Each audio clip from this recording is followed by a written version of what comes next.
Olá, seja muito bem-vindo ao Portfólio Global. Aqui a gente fala de diversificação, as principais estratégias, os principais instrumentos para você diversificar seu patrimônio e até mesmo dolarizar o seu patrimônio investindo em ambientes internacionais.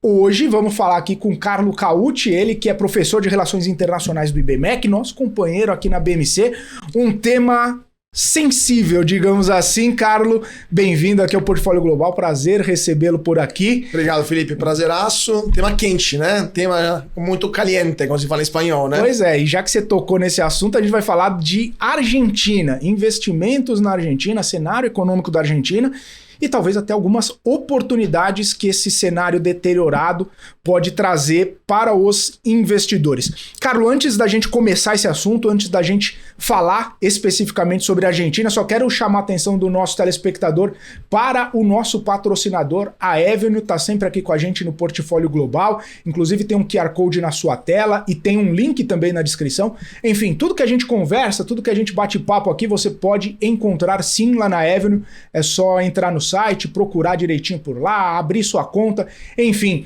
tudo que a gente conversa aqui, você, se for da sua vontade, você encontra lá com o pessoal da Avenue, tá certo?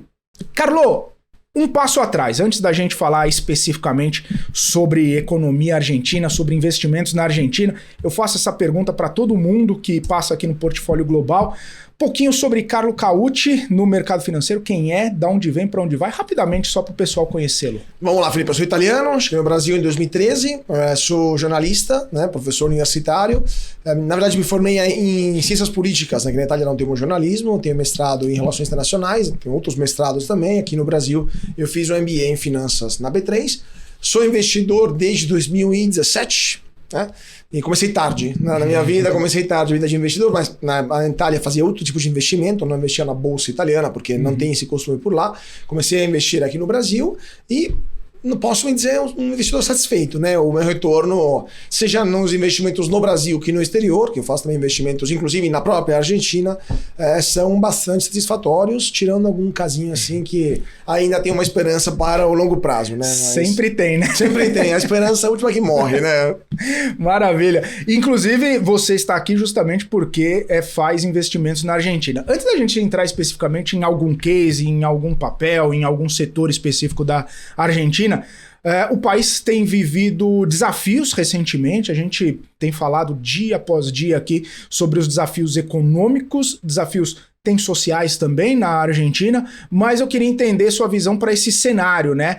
Inflação altíssima, taxa de juros altíssima, talvez um beco sem saída para a economia argentina, tentativas, né, do governo de conseguir fazer alguma mudança ali na perspectiva para o país. Como que você está vendo esse cenário, Carlo? O cenário argentino hoje é muito mais desafiador do que se espera, do que se imagina? Não, existe uma série de problemas que dificilmente um só governo vai conseguir resolver, independentemente de quem ganhar as eleições nessa eleição agora de outubro. A Argentina vai eleger o novo presidente, o novo congresso agora no dia 23 de outubro, né, a terceira semana de outubro. E um candidato que ganhou as primárias obrigatórias que na Argentina tem, que são uma sorte de prévia, né? Prévia da eleição oficial, foi o candidato do Partido Libertário, que se chama Javier Milei, do partido que se chama La Libertad Avanza, e é um economista que hoje é deputado federal lá em Buenos Aires e que está tendo um ótimo resultado, especialmente porque as propostas que ele faz são de total ruptura com o percurso econômico da Argentina até o momento. Então, ele fala de liberalizar o Estado, no máximo privatizar tudo aquilo que for privatizável, até propostas que podem parecer vamos dizer, um pouco extremas, como, por exemplo, acabar com o Banco Central ou dolarizar a Argentina, evidentemente estão caindo no gosto dos argentinos, porque eles têm problemas graves, inclusive problemas provocados pelo próprio Banco Central argentino. A inflação oficial é superior a 114% ao ano, obviamente a oficial é falsa, porque sabemos que os dados do IBGE argentino foram alterados durante as gestões passadas, então a inflação deve ser muito superior. O dólar todo dia aumenta o seu valor em relação ao peso, ou seja, o peso se desvaloriza cotidianamente em relação ao dólar. Existem 14 câmbios diferentes, porque o peso oficial É um câmbio fixo que o governo impõe para algumas empresas, especialmente as exportadoras, para ganhar o governo em cima disso. Então, um câmbio mais baixo do que deveria, um peso artificialmente valorizado nesse câmbio oficial. E temos câmbios das mais disparadas opções. O câmbio mais real é o dólar blue, né, que é o dólar paralelo, que você encontra tranquilamente pelas ruas de Buenos Aires. Então, é um câmbio, vamos dizer assim, do mercado ilegal, clandestino, mas na verdade é tolerado, porque o governo não consegue mais parar esse tipo de situação. Mas temos vários câmbios que o governo cria, ele mesmo cria em ocasiões diferentes. Por exemplo, o último caso foi agora no começo do ano, que beirou ridículo, teve um show do Coldplay e o governo criou um câmbio específico para comprar ingressos do Coldplay. Então, assim, virou piada o que está acontecendo na Argentina. É uma tragédia, porque metade da população argentina está passando fome, está abaixo da linha de pobreza. Então, isso já é uma questão que vem se deteriorando já há um bom tempo, porque a inflação é a mais perversa, o mais perverso dos impostos, porque vai atacando a renda das camadas mais baixas da população. Temos, então, uma população empobrecida, um país que é cada vez mais fechado, cada vez menos eficiente e menos produtivo, e ao mesmo tempo temos dólar paralelo criado pelo governo para um show do Coldplay. Então, é ridículo. Mas tem muitas ocasiões. Exatamente, parafraseando Warren Buffett, compre ao som dos canhões, compre quando tem sangue nas ruas e venda o som dos violinos enquanto todo mundo está feliz. Então, esse é o momento para olhar para a Argentina. Claro, é para olhar, mas para analisar com calma, porque não é para comprar qualquer coisa, porque há muitos ativos que são deteriorados na Argentina que não fazem nenhum sentido. Mas há muitos outros que, por algumas situações, condições, algumas conjunturas, podem valer a pena. Ô Carlos, você falou sobre Javier Milei, que está propondo uma ruptura com o que está posto na economia. O que está posto na economia a gente sabe que não deu certo e que está trazendo dificuldades, desafios para as companhias lá instaladas. Agora, trazer uma ruptura também não pode ser algum problema, porque, querendo ou não, já se sabe mais ou menos como que estão as coisas por lá.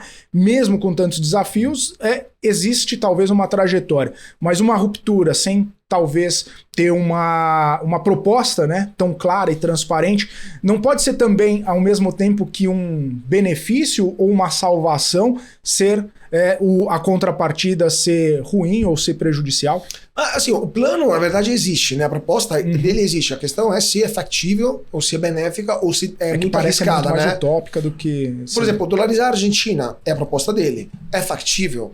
Até que mas até que ponto é factível? Por quê? Existem outros países dolarizados no mundo? Existem. O Equador, aqui na América do Sul, por exemplo, é dolarizado. Existem países, ou por exemplo, vários países da América Central são dolarizados, né? O El Salvador também é dolarizado. Existem países que são eurizados, ou seja, usam o euro de forma unilateral, Montenegro, por exemplo, ou Kosovo também, não tem moeda própria, porque não são países capazes de ter um banco central, ou não faz sentido, são muito pequenos. E justamente essa é a primeira crítica. A Argentina é muito maior do que esses países. Então seria o primeiro caso de dolarização autoimposta. Esses países de fato foram quase forçados pelos eventos a se dolarizarem. A Argentina também está sendo forçada pelos eventos, mas dessa vez tem um governo que está propondo isso. Nos outros casos, os governos aceitavam isso passivamente. Nesse caso, o governo quer se dolarizar. Mas é uma economia muito maior. A Argentina faz parte do G20. O Kosovo e El Salvador não. Tem uma balança comercial forte também. Então, né? Exatamente. Isso seria o ponto positivo no caso da dolarização. Então, qual que é o problema? Primeiramente, ninguém nunca testou isso em um país grande. Não significa que pode dar certo. Que pode dar errado, pode dar certo, a gente não sabe. Mas é a primeira incógnita. A segunda para você dolarizar uma economia, você precisa ter um número de dólar minimamente aceitável dentro do país, dólar físico, nota mesmo. Porque tem que ter uma base monetária para circulação. As pessoas têm que comprar cafezinho, têm que comprar coisas, pãozinho, não vai usar sempre o cartão para comprar essas coisas. Muitos não têm nem acesso à bancarização, então precisam da nota física, entre outras coisas.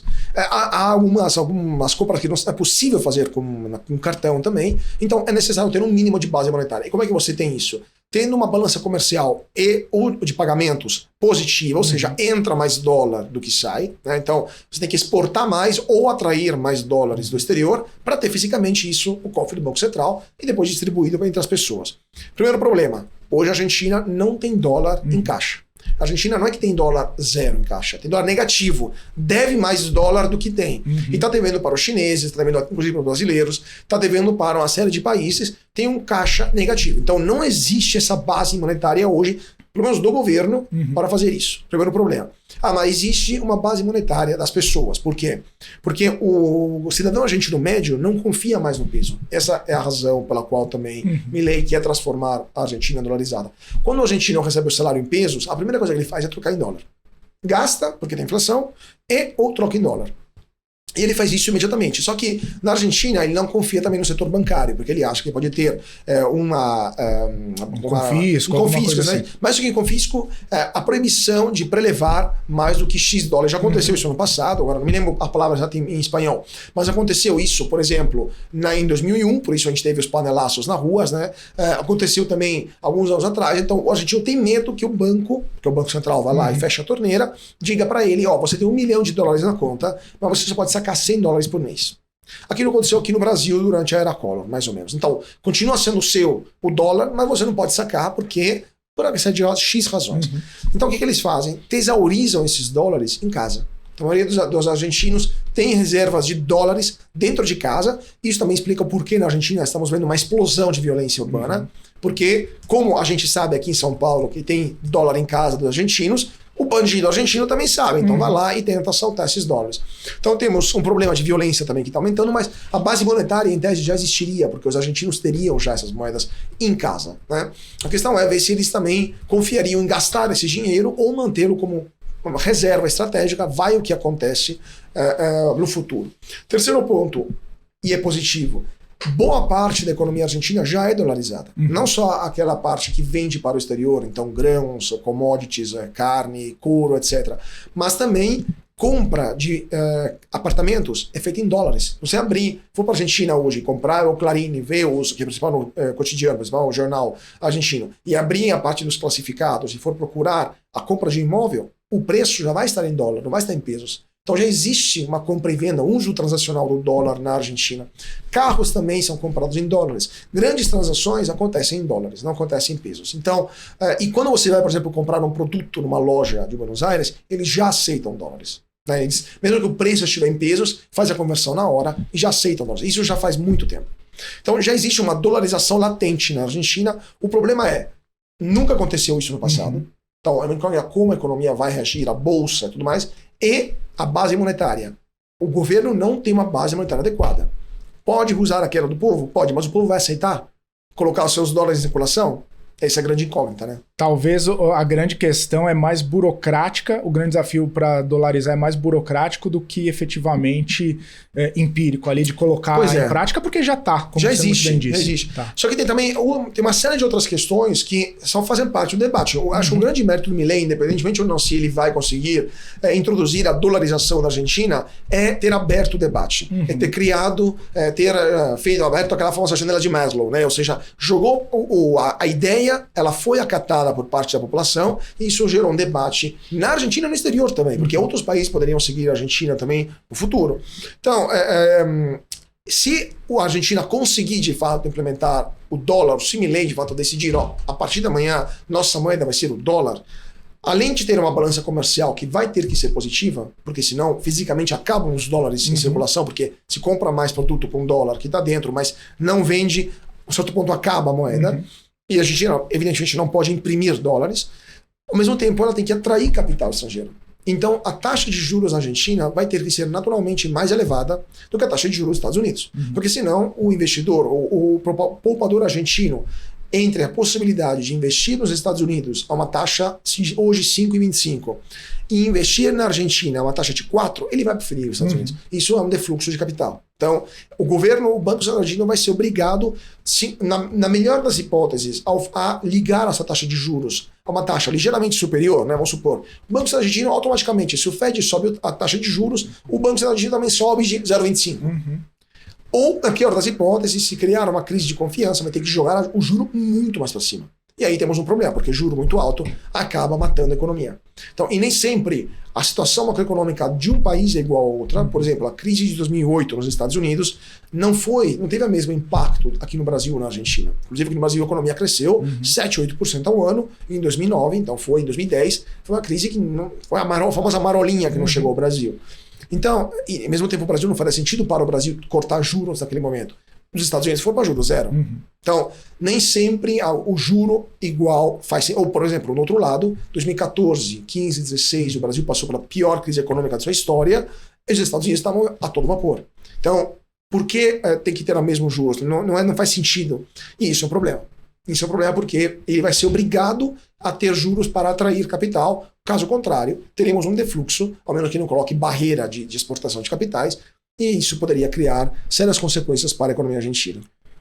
Carlo, a gente está falando aqui sobre a economia argentina, a gente sabe que tem muitas empresas, e você falou empresas exportadoras, e tem as empresas que acabam fazendo suas transações no cenário doméstico. E esses vários câmbios, né, presentes hoje na Argentina acabam até mesmo dificultando algum tipo de crescimento, de movimentação das empresas, justamente por conta disso, que também, né, tem muita incerteza no ar. Se houver um câmbio único, se a gente tiver, por exemplo, a dolarização, o que daqui para frente pode melhorar nessa relação das empresas? O que as empresas podem ter mais de previsibilidade na hora de fazer suas transações? Isso poderia, de uma forma muito rápida, melhorar a perspectiva para as companhias argentinas? Não, com certeza acabaria com a inflação na hora. Porque a inflação, a hiperinflação que a Argentina tem é meramente um fenômeno monetário. Porque a Argentina tem inflação não porque está sendo punida pelos deuses da economia por algum pecado que ela cometeu. É porque o Banco Central está imprimindo dinheiro sem parar. Porque o governo argentino está gastando muito mais do que arrecada, tem um déficit anual de 2 dígitos, porque não faz sentido nem isso há muitos anos, não faz sentido nenhum.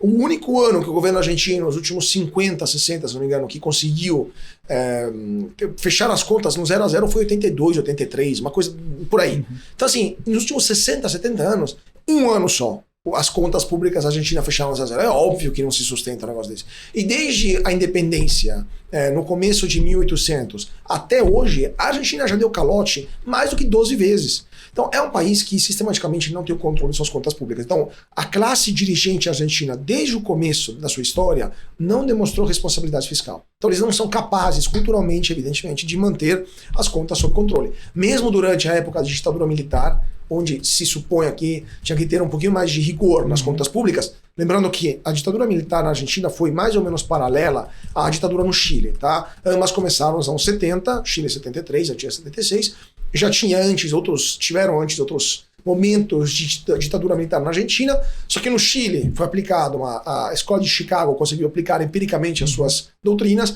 na Argentina os militares continuaram gastando sem parar. Então, na Argentina, mesmo durante as ditaduras, completo descontrole das contas públicas. Isso quer dizer que falta gente capacitada e com vontade e com visão intelectual e cultural para gastar menos do que arrecada. Se você dolarizar, automaticamente você tira desses burocratas a possibilidade de imprimir dinheiro, porque não pode imprimir dólar. E limita o gasto deles a quanto? Aos dólares em circulação.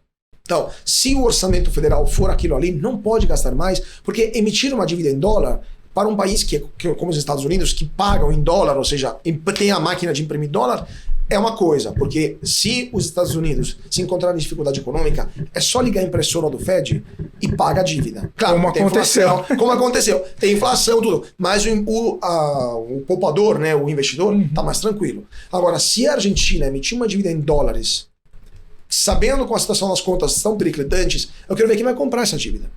Então, é óbvio que tem uma situação, sabendo também do histórico, é óbvio que tirar a impressora da mão do burocrata médio argentino já é uma grande vantagem. Você elimina o problema da hiperinflação. Sem hiperinflação, você tem o mecanismo dos preços, que são a informação mais importante, mais relevante para uma economia, porque mostram a escassez e a abundância, e é óbvio que a economia volta a se estabilizar, novamente volta muito rapidamente até a ser ordenada. A gente viu isso acontecer, por exemplo, na Alemanha, depois da Primeira Guerra Mundial, pico de hiperinflação, economia no caos. Quando se voltou a ter uma moeda minimamente estável, a economia alemã voltou a crescer mais do que todos os outros países europeus. Então a economia, quando tem os preços que voltam ao nível normal, né, de informação, preços como forma de informação, a economia se reorganiza muito rapidamente. E os argentinos também têm duas vantagens. O território deles é cheio de matéria-prima. Então eles conseguem rapidamente, matéria-prima que o mundo quer. Então é soja, é grão, mesmo que agora tem um pouco de seca, tem um problema, mas passa, seca passa. O grão, a terra fértil fica. Tem grão, tem gado, tem petróleo, tem gás, tem minerais, ou seja, a balança comercial deles naturalmente vai ser positiva, se tudo der certo, se fizeram o trabalho, a lição de casa. Ponto número 2, a gente não são bobos, não é uma população pouco instruída, é uma população muito mais instruída, inclusive da brasileira. Os argentinos criaram um mercado livre, que está dominando a América do Sul, não é uma turma que, assim, não consegue, só consegue produzir alfajores, vamos dizer assim. Então, eles têm, o número de livrarias per capita em Buenos Aires é o maior do mundo. Então, é um povo culto, é um povo que tem um número de pessoas, de cérebros válido. O Brasil tem 9 prêmios Nobel, o Brasil tem nenhum. Então, é uma economia que, se dar o mínimo de organização, vai voltar a crescer ao nível, não digo como crescia no começo do século passado, que a Argentina era um dos países mais ricos do mundo. A Argentina chegou a ter um PIB per capita superior à França. Né? Então, era um país opulento. As linhas de metrô de Buenos Aires foram construídas naquela época. É uma cidade que deu uma estrutura urbana muito opulenta até, né? Tanto que se falava na época rico como um argentino, né? Para falar quanto era opulenta a sociedade argentina.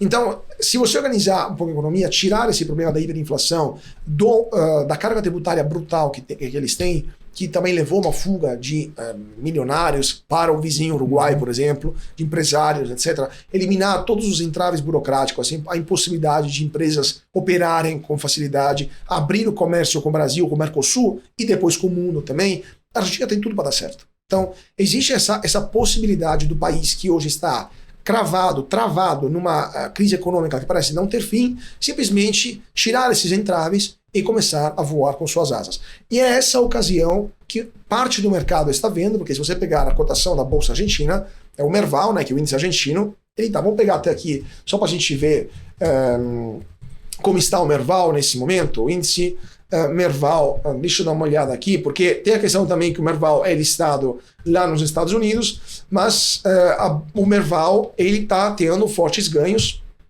no último período, porque os investidores, vou pegar aqui enquanto você faz outra pergunta, os investidores estão percebendo a vantagem, né, quanto é interessante entrar agora na Argentina. Aqui, ó, se eu pegar o Merval do último ano, deixa eu ver aqui, se você pegar o Merval de começo de 2022, quando estava claro que o governo argentino não tinha a mínima chance de ser eleito, quando assim, o desastre é tão evidente que assim, qualquer pessoa se candidatasse ia ganhar, o Merval estava por volta de 85 mil pontos. Hoje está em 631 mil pontos. Tá? Então é uma curva que começa a aumentar a sua intensidade. Adivinha só, a partir de março desse ano, quando foi oficializada a candidatura de Javier Milei, estava em 219 mil pontos e agora está em 633. Hoje o Merval, nesse momento, está subindo 0,61%. Então, de fato, a gente está vendo uma alta importante, né, da Bolsa Argentina nos últimos meses, né? Maravilha. Carlo, eu quero expandir essa conversa contigo, saber, inclusive, o próximo passo de toda essa conversa que a gente está tendo, mas a gente vai para um rápido intervalo. Daqui a pouquinho a gente volta conversando com o Carlo aqui a respeito das oportunidades identificadas na Argentina. Então você continua com a gente, o Portfólio Global volta já já.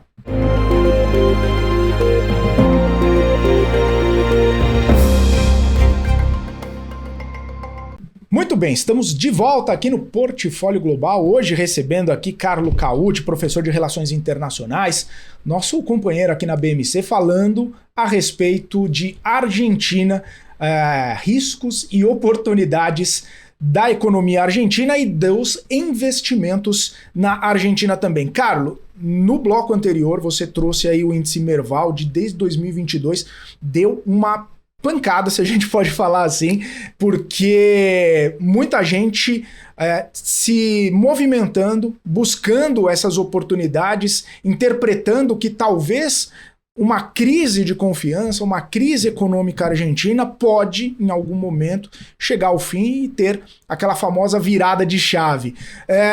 Você vê upsides na Argentina ainda maiores do que você trouxe aqui, do que você percebeu nesse gráfico aí do índice Merval. A Argentina pode, de alguma forma, num futuro próximo, vir a ser um bom lugar para colher bons frutos de investimento?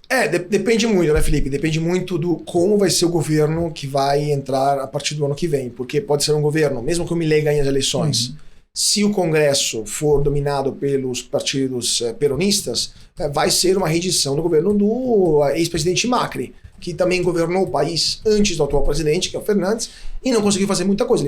Ele ganhou as eleições com uma proposta liberal, ou pelo menos mais liberal conservadora, mas ele esbarrava qualquer reforma na oposição do Congresso e não conseguia aprovar nada.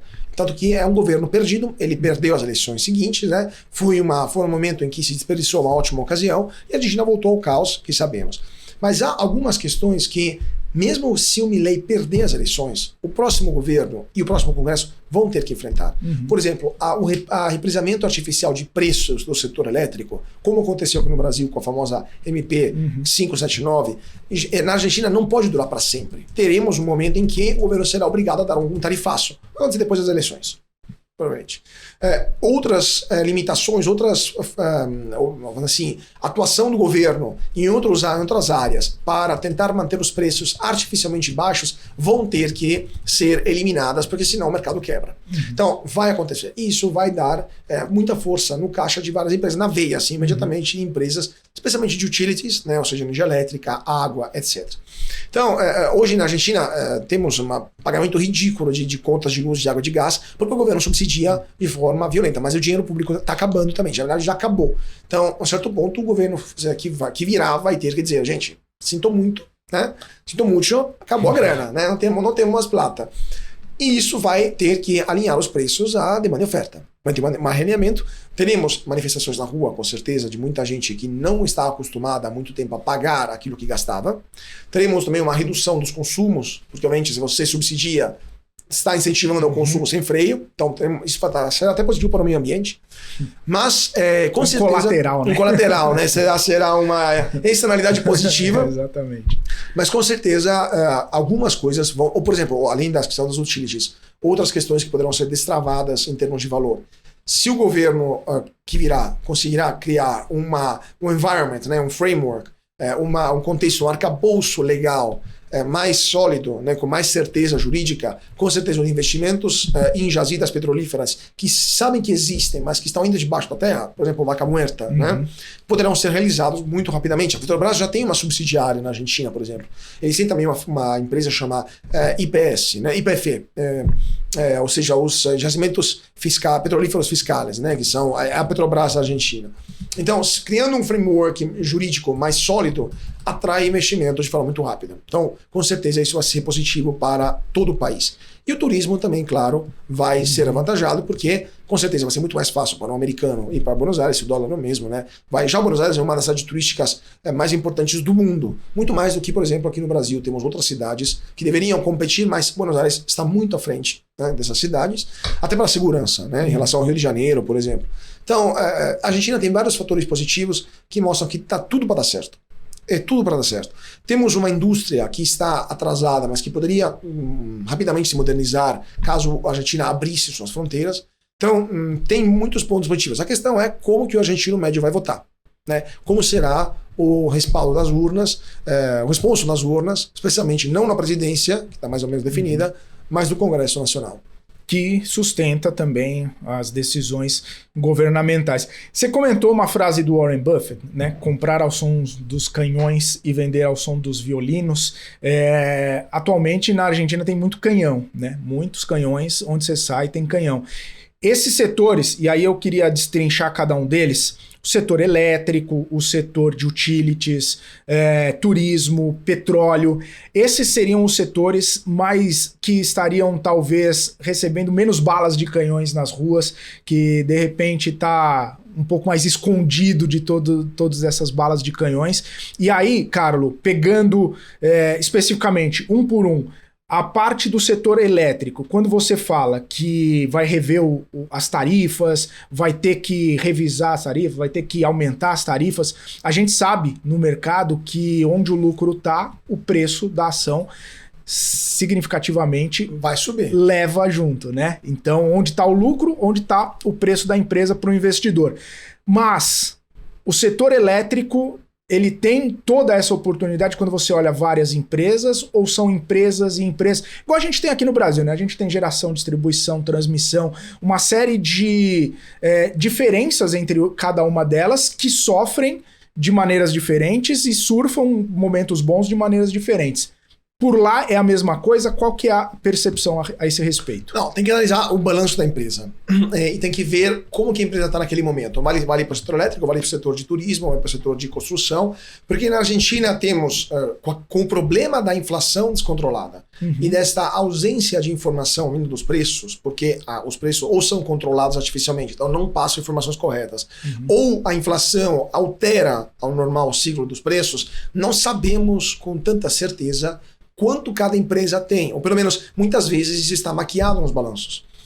Ao mesmo tempo, isso gera também muitas oportunidades, né? Porque empresas que caíram muito porque o mercado ficou com receio da Argentina como um bom sistema país, porque o mercado não conseguiu ler o balanço de forma correta, etc., podem representar grandes oportunidades.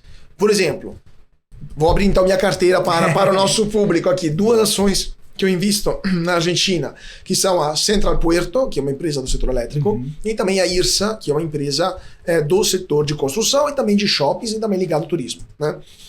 Comprei essas 2 ações em 2019, né? Pouco antes da pandemia. Uma recomendação de um grande amigo meu, que é um analista internacional de uma casa de análise aqui em São Paulo, não sei se podemos falar o nome também da casa, que é a Suno Research, Alberto Amparo, um dos melhores analistas, né, de ações do Brasil, e ele me mostrou a tese dele, né? Analisei a tese desses 2 papéis. Inclusive, eu convido vocês a dar uma olhada nos relatórios, porque vale muito a pena entender melhor. Inclusive, né? O Alberto Amparo já esteve aqui, a gente falou muito sobre Warren Buffett. É um fãzaço. Ele é um do Warren símbolo, Buffett. É um Buffettiano raiz, diga-se de passagem. Ele me convida todo ano para ir para Omaha, no evento anual. São 3 anos que ele me convida, não consigo ir. Ano que vem estaremos lá, porque eu também sou acionista da Berkshire Hathaway. Então, todo mundo que tem uma ação da Berkshire tem direito a entrar naquele estádio de 50 mil pessoas, assim. Sensacional. Então, próximo ano nós estaremos lá em Omaha para conversar com o bom velhinho. Mas eu entrei na IRSA, na Central Puerto, lá atrás. E se a gente pegar, por exemplo, a Central Puerto, que é uma empresa de utilities, de energia elétrica. Mas eu entrei, vamos lá, primeiro ponto, é importante. Como é que você investe num país que não tem certeza do direito, certeza jurídica? Ou seja, como é que você tem garantia que você vai receber esse dinheiro de volta? Você não investe. Você investe via o quê? Via ADR. Sim. Você investe nos Estados Unidos e aí você tem um mínimo mais de garantia que o seu dinheiro vai ser reembolsado caso aconteça qualquer coisa. Então, eu comprei ADR lá nos Estados Unidos, então é em dólar, obviamente, a cotação. E se a gente pegar a cotação de 2021, a baixa estava em $2,09, né, dia 7 de maio de 21. Hoje a ação está em $6, né? Quase $7, né? Chegou a um pico de 7,17, agora está por volta dos $7, mais ou menos. Então, quer dizer, em 2021, isso em maio de 21 até setembro de 23, uns 2 anos e pouco, mais do que triplicou o valor da ação. E a tendência é de alta. Agora, se a gente pegar, por exemplo, a IRSA, né? Que na verdade não é nem a IRSA como empresa, mas é a Cresud, né? Que é a holding que controla a IRSA, mas mesmo que a gente pegar a IRSA no último período, ela também teve uma forte valorização, né? Passou de 0,15 para centavos de dólar para 60 centavos de dólares, né? Isso de 2022 até hoje, então em um ano. Então, sim, mais do que triplicou também o seu valor. Então, quer dizer, o mercado já está vendo isso acontecer. A gente está vendo isso acontecer nas bolsas lá fora, porque é o mercado que está acordando nas oportunidades que tem na Argentina. Então, se a gente pegar, por exemplo, o andamento da Cresud, né, que é a holding que controla a IRSA, a gente vê que a ação foi de 0,24 centavos de dólar, né, em começo do ano, hoje está em 0,60, mais ou menos. Então, quer dizer, temos uma valorização em pouco tempo, quase 3 vezes. Então, o mercado internacional está acordando para esse tipo de oportunidades que estão se abrindo na Argentina. Qual que é a tese da IRSA e qual que é a tese da CEPO? A CEPO é aquilo que a gente estava falando antes. Seja empresa de utilities, preços artificialmente baixos, preços que o governo mantinha subsidiados e que a empresa não podia elevar na base da demanda e de oferta. Mas ela possui vários ativos, ou seja, barragens, centrais de geração, linhas de transmissão, que são ativos que têm um valor intrínseco. Em dólares. No balanço dela, esse valor não aparecia. Ou melhor, o valor dela patrimonial era superior ao valor dela financeiro na bolsa. Então, já começa por aí. Mesma coisa a IRSA. A IRSA controla. Agora, estava seguindo até algumas semanas atrás, eu fiz algumas operações, mas a tese no começo era, ela controlava, no momento que eu comprei, todos os shoppings de Buenos Aires, menos um, que é o shopping que fica lá na Rua Florida, né? É o shopping mais antigo, mas todos os outros são dela. Então ela basicamente tem um monopólio dos shoppings. E Buenos Aires é uma cidade turística, então o shopping sempre vai ter. E é uma cidade onde há uma presença de shoppings, as pessoas vão em shoppings, né? A rentabilidade desses shoppings por metro quadrado era superior à rentabilidade do melhor operador de shoppings do Brasil, que na época era Multiplan. Então, quer dizer, empresa rentável. Os aluguéis, já na época, 2019, todos em dólares. Então já era dolarizada a empresa. E ela também construía prédios para depois alugar para escritórios, etc. E ela construiu um prédio que acabou vendendo parte dele para o Mercado Livre, um prédio super moderno em Buenos Aires. Só aquela venda que ela fez de, não me lembro quantos milhões de dólares, valia mais do que aquela venda, uma venda, do que o valor inteiro de mercado dela na bolsa. Então, não faz sentido. Ela tinha todos os shoppings, uma série de terrenos em Buenos Aires, a certo ponto o terreno acaba, uma série de outros prédios que ela estava construindo, e a venda de parte de um prédio que ela tinha acabado de ter, valia mais o valor da venda, da transação, superior ao valor dela inteira na bolsa. Não faz sentido nenhum. Então, é óbvio que lá tem uma janela de oportunidade que o mercado não estava vendo. Por que a Argentina? Porque estava com medo, porque muita gente no mercado lá fora não entende o que está acontecendo, pega e vende. E o preço estava lá embaixo. Uma semana depois que eu comprei, isso não é uma recomendação de compra, tá, gente? Só para deixa o disclaimer. Claro. Mas só para contar meu caso, uma semana depois que eu comprei IRSA, acabei ganhando dividendos dela, dividendo equivalente a 75% do valor que eu paguei. Então, em uma semana, basicamente, quase recuperei meu patrimônio. Por quê? Porque era um momento que eu peguei um pouco de sorte, porque podia ter comprado na semana seguinte ou 2 semanas depois. Um pouco de ficar atento, porque namorei com a ação alguns meses, analisei, porque não é que compro qualquer coisa que me falam. Há outras ações na Argentina também que eu fico um pé atrás. Mas a Pampa, por exemplo... Aí olha um resultado, olha outro. Sempre ficar de olho, entender se a tese faz sentido, etc. Por exemplo, eu pessoalmente tenho muito receio de investir na Argentina em ações do setor do agronegócio. Agora pode ser que as coisas mudem um pouco, mas com certeza, no momento, nos últimos anos, foi o setor que mais sofreu intervenção estatal, porque obrigava os exportadores a vender no exterior a um preço muito mais baixo do que eles deveriam. Ou melhor, o câmbio para eles era muito desfavorável, porque se eles podiam vender a um câmbio no exterior melhor para eles, o governo os obrigava a vender um câmbio para o governo ganhar, porque depois o governo pegava esses dólares automaticamente e os englobava como reserva e queria pagar muito menos aquele dólar, né? Obviamente. Então, o câmbio era muito desfavorável para esses agricultores. Então, vamos supor, se o agricultor argentino queria vender o produto lá fora para $1, né, um saco de grão, e o dólar varia 800 pesos, o governo fala, não, eu te pago só 300 pesos, pelo mesmo dólar. Então, o setor do agronegócio sofreu, claro que tem mercado negro, tem contrabando, tudo aquilo que a gente sabe, mas o setor do agronegócio sofreu muito, e muito mais do que sofreram os outros setores, porque é um setor que dependia, de fato, do câmbio do governo, porque o porto é um só, melhor, são poucos, então é fácil controlar, e a questão do governo também não conseguir controlar o turismo, por exemplo. Aí você vai lá na Rua Florida, compra as coisas, ou vai nos shoppings, e tem uma facilidade maior para o lojista de aceitar dólar e evitar de cair nas garras do governo. Então, o setor também tem que ser analisado com calma. Então tem que pegar os balanços, ler, se informar, correr atrás das notícias no país. Agora eu sei que a IRSA vendeu alguns shoppings, fez alguma operação, ainda estou tentando entender o racional dessa operação. Nenhuma ação para sempre. Sim. Então, mas há oportunidades sim na Argentina hoje que vale a pena olhar. Se a gente pegar, por exemplo, a cotação, só para terminar, né, Felipe, a questão da cotação da Central Puerto, lá sempre como ADR,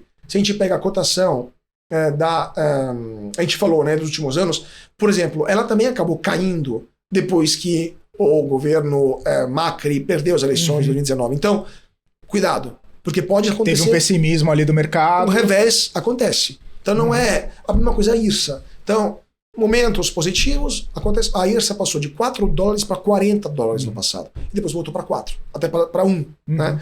Então, Depende do governo, depende do momento e precisa ficar de olho, porque são ações não são para o longo prazo, como aqui no Brasil, que você pega e senta na ação da elétrica, porque sabe que tirando algum apocalipse, o seu dividendo vai chegar. É um pouco mais complicado, mas vale a pena ficar de olho.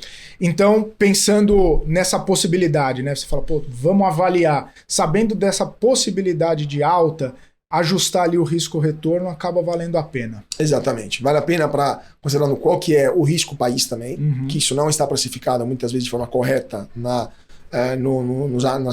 nos relatórios, mas com certeza o retorno econômico de muitas ações na Argentina hoje e a perspectiva futura é muito mais interessante do que várias ações que há no Brasil, mas também a nível internacional.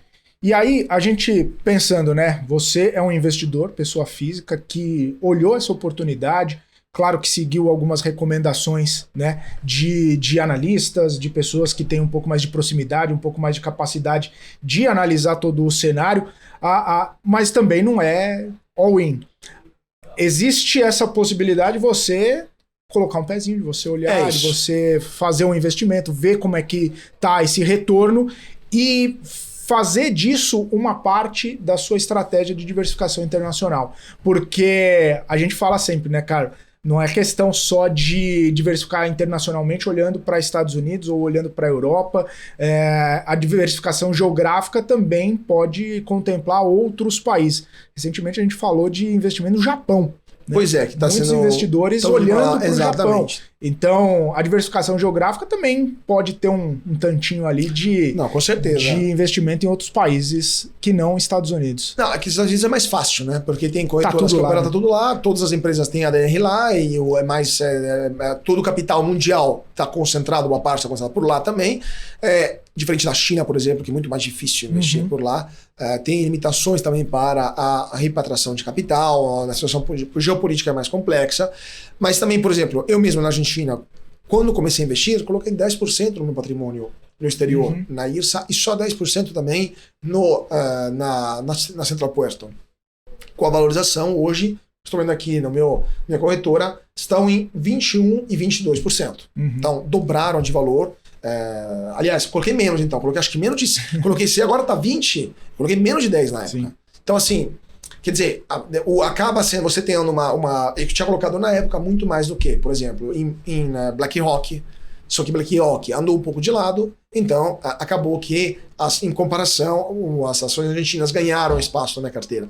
Mas claro, se começa aos poucos, tá, gente? Não coloque muito mais, sei lá, 5%. Pra gente foi isso que eu coloquei na época. Se agora fazendo as contas, considerando a valorização desde 2019, deve ter sido isso. De 5% e 5%, e vamos ver o que acontece. Então... Com certeza, ficar de olho e não colocar todos os ovos numa cesta só. Ô Carlos, só para a gente encerrar, a gente já está encaminhando aqui para o final do nosso portfólio global. Você citou lá no primeiro bloco sobre Mercado Livre, né? É interessante como a gente pensa em Argentina, a gente pensa em Mercado Livre. A gente pensa em alguma empresa argentina, claro que é a empresa de maior sucesso, mas também ela está num ambiente muito propício, né? Ela vem num ambiente muito propício, embora seja argentina, talvez a maior parte dos recursos do lucro dela vem daqui. Vem do Brasil, não vem da Argentina. Pois é, o mercado mais importante para o Mercado Livre só é a Argentina, né? O cérebro está lá, né? Mas assim, a atividade, acho que mais de 50% do mercado Livre é do Brasil. Outro 20%, 30% é do México, se não me engano. Então, assim, os dois mercados mais importantes do mercado da China são muito mais relevantes para eles do que a própria Argentina. Então, é de fato um case interessante, né? Inteligência argentina e o mercado brasileiro. Até porque a ideia aqui do portfólio foi trazer percepção de Argentina, talvez no cenário mais doméstico. Justamente por isso que eu citei esse exemplo de Mercado Livre, que você falou lá no primeiro bloco, porque quando pensa em Argentina, não, Mercado Livre, mas não é uma companhia que esteja 100% exposta aos desafios e às possibilidades de retorno da Argentina. Então, quando você fala de uma IRSA, quando você fala dessas outras empresas que você trouxe aqui pra gente, né? Poxa, do setor de real estate muito pujante lá na Argentina, só se pega essas empresas que têm prédios lá em Puerto Madero, exatamente, são absurdos, né? Shoppings também, as próprias elétricas, isso está exposto à economia argentina, né? Pode melhorar ou piorar, 100% no cenário doméstico. Não, essas são outras empresas que devem ser analisadas com muita cautela, porque pode ser que o governo argentino precise de um imposto extraordinário e acabe afetando o balanço dessas empresas. Pode ser que tenha, de fato, uma reviravolta no preço das commodities internacionais e a Argentina comece a patinar. Pode ser X coisas. E uma empresa que está ancorada apenas no mercado doméstico tem esse risco também. Uma empresa como o Mercado Livre, que basicamente é uma multinacional argentina, com a operação argentina muito menor do que a operação exterior, é óbvio que é uma empresa com uma muita maior solidez, tanto que a gente vê as ações da Mercado Livre. Se a gente pegar ações em 2019, elas estão na ADR sempre, tá, gente? Mercado Livre ADR. Eram $292, chegaram a um pico durante a pandemia de quase $2.000, ou seja, cresceram 10%, né? Agora caíram, como todas as ações do varejo pós-pandemia, para $700. Então, mesmo assim, ainda estão 3 vezes, 4 vezes mais quase do que estavam na época em 2019 e agora estão em $1.400. Então, é uma empresa que está demonstrando um resultado consistente, está mostrando eficiência na operação, está mostrando que está entrando em novos mercados, está dominando o e-commerce em vários países, inclusive está criando problemas aqui no Brasil para varejistas brasileiras. Então, assim, faz sentido um investimento. É tudo uma questão de preço também. É uma questão de preço. Segundo alguns, hoje já está caro demais a Mercado Livre, segundo alguns analistas. Segundo outros, ainda tem muito para crescer. Então, fica aqui o debate aberto entre analistas, a gente aqui só dá uma olhada no andamento do papel, né? Maravilha. Carlo, agradecendo sua participação, queria que você deixasse suas considerações finais aqui para o telespectador do Portfólio Global. Considerações finais. Fiquem de olho na Argentina, a segunda maior economia da América do Sul, é um parceiro importante do Brasil, ela poderia crescer muito mais. É um país que não é um estado falido, é um estado, assim, não é a Venezuela. A Venezuela dificilmente vai voltar a ter uma economia normal nas próximas décadas, porque o nível de degradação econômica, social e política e do ambiente, né, institucional é tamanha que dificilmente vai voltar a ter uma situação normal na Venezuela. Mas a Argentina pode voltar. A Argentina pode voltar e pode voltar até rapidamente. E existe também o chamado efeito Orloff, né? Ou seja, quando a Argentina vai mal, o Brasil acaba indo bem economicamente. E quando o Brasil vai mal, a Argentina acaba indo bem. É uma questão meio que esotérica, mas acaba acontecendo quase sempre isso aqui. Quando a Argentina está num momento de crise, o Brasil acaba tendo um momento positivo e vice-versa. Então, já que os próximos anos, segundo alguns analistas, serão complicados por aqui, por causa do aumento da carga tributária, possível recessão econômica, dificuldades assim de arranjo político, quem sabe na Argentina o investidor um pouco mais atento tenha uma válvula de escape e possa maximizar o valor da sua carteira, investindo, diversificando no país vizinho. Maravilha. E para finalizar mesmo, Carlo, a gente sempre pede aqui para o nosso convidado deixar uma sugestão de livro, pode ser de mercado, pode ser sobre a Argentina, pode ser sobre o que você quiser, só algum livro que seja interessante, que você acha que vale a pena lê-lo. Eu tô lendo agora o livro do Milei para entender como é que pensa esse cara, né? É um livro espanhol, então não tem português, se chama Liberdade, Liberdade, Liberdade, que são 3 palavras do hino argentino, né? Então, muito legal, é a filosofia dele. Tem outro livro que comprei, ainda não comecei a ler, que se chama El Camino del Libertario, também em espanhol. Vocês acham facilmente na Amazon, dá para comprar, chega aqui no Brasil. E vale a pena entender qual que é a cabeça, quais são as ideias do Javier Milei, o futuro possível presidente da Argentina, até para entender o que esperar do eventual governo dele. Então, Liberdade, Liberdade, Liberdade e El Camino del Libertario, os dois de Javier Milei. Quem sabe o próximo presidente argentino. Mas, se ganhar, aí a gente faz outro portfólio. Com certeza. E aí as perspectivas para as companhias num novo governo. Mas aí veremos o Merval lá nas estrelas, com certeza. Maravilha. Carlo, obrigado mais uma vez. Felipe. Sempre bem-vindo aqui no Portfólio Global. E a gente vai ficando por aqui. Agradeço você também que esteve na nossa audiência, na nossa companhia. Continue com a gente. Eu volto na semana que vem com mais Portfólio Global, mais diversificação, mais dolarização de patrimônio. Forte abraço. Tchau, tchau.